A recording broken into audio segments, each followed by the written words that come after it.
ছাত্র নেতা হাসান আহমেদ।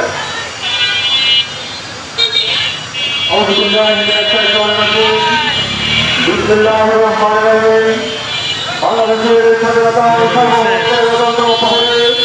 মেধাবী ছাত্রদের প্রান্তীয় সংগঠন সঞ্জিত আখড়া বাংলাদেশ ইসলামী ছাত্র শিবিরের কেন্দ্রীয় কর্মসূচির অংশ হিসাবে কুমিল্লা মহানগরীর সভাপতি আয়োজিত আজকের মানবতান্ত্রিক কর্মসূচিতে উপস্থিত আছেন বাংলাদেশ ইসলামী ছাত্র শিবিরের সাবেক কেন্দ্রীয় সংস্কৃতি সম্পাদক সাবেক কুমিল্লা মহানগরী সংগ্রামের সভাপতি ইসলামের হোসেন ভাই, উপস্থিত আজকের মানবতান্ত্রিক কর্মসূচির সম্পাদক কুমিল্লা মহানগরী ইসলামী ছাত্র শিবিরের সংগ্রামের সেক্রেটারি নাজমুল হাসান ভাই সহ উপস্থিত উপস্থিত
জিন্দাবাদ।